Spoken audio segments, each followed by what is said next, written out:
শুভ দুপুর। ভবনের সাথে মন্দিরের চূড়া দেখাচ্ছে, এতটাই কাছে। এই মন্দিরের সমস্ত কিছু জানতে পারলাম সেদিনেই বিকেলবেলায়।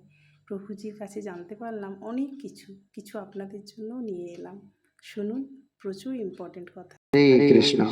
তো এই মন্দিরের খরচ 1000 কোটি টাকার কাছাকাছি পৌঁছতে পারে, 1000 crore, যার মধ্যে 300 কোটি টাকা একজনই দিয়েছেন। হয়তো আপনারা ইউটিউবে নাম শুনে থাকবেন।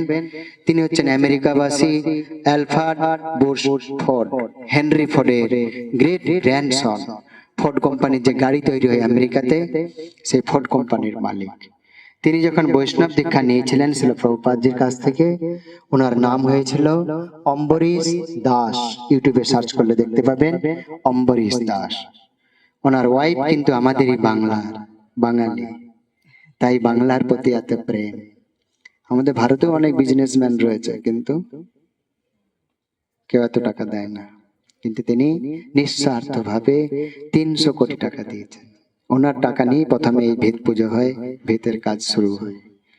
বুঝতে পেরেছেন? 1 কোটি 2 কোটি নয়, 300 কোটি টাকা দিয়েছেন। করে উঠে দর্শন করতে পারবেন। এখানে একটা ব্যাসাসন তৈরি হবে খুব সুন্দর।